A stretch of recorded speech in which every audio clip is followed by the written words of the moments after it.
বাজতে শুরু করেছে বাংলাদেশ প্রিমিয়ার লিগের ডামাডোল। সোমবার অনুষ্ঠিত হয়েছে প্লেয়ার্স ড্রাফট। এবারের আসর শুরু হবে ডিসেম্বরের শেষ সপ্তাহে। আর সোমবার প্লেয়ারদের দলবদলের পর্ব দিয়ে শুরু হলো আনুষ্ঠানিকতা। এবারের আসরে পুরনোদের দল পেতে যেমন অপেক্ষা করতে হয়েছে অনেকটা সময়, তেমনি আবার সাব্বির রহমান, শফিউল ইসলাম, মার্শাল আইয়ুবদের মতো অনেকে দীর্ঘদিন পর এসেও বিপিএলে খেলার সুযোগ পাচ্ছেন। গত বছরের মতো এবারও বিপিএলে অংশ নেবে ৭টি দল। এর মধ্যে নাম ও মালিকানা বদল হয়েছে ৩টি দলের, ঢাকা, চট্টগ্রাম ও রাজশাহীর। যার মধ্যে ঢাকা খেলবে ঢাকা ক্যাপিটালস নামে, চট্টগ্রাম খেলবে চিটাগাং কিংস নামে। আর এবার নতুন সংযোজন হয়েছে দুর্বার রাজশাহী। তবে এবার অংশ নিচ্ছে না কুমিল্লা ভিক্টোরিয়ান্স। এবার ফরচুন বরিশালে জাতীয় দলের ৪ অধিনায়কের দেখা মিলবে।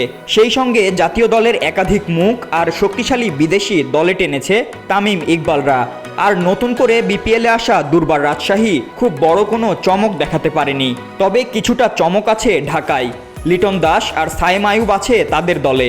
এবার এক নজরে দেখে নেওয়া যাক বিপিএলে এবারের আসরে কোন দলে কে রয়েছেন।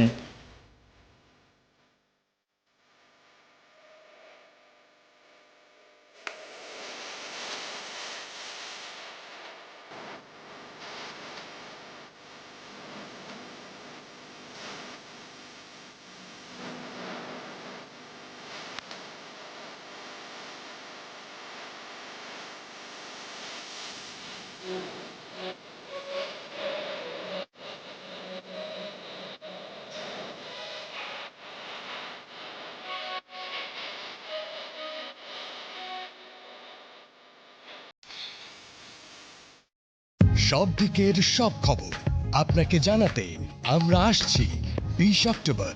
আজই আপনার হকারকে বলুন। দৈনিক রূপালী বাংলাদেশ, মুক্ত চিন্তার দুরন্ত প্রকাশ।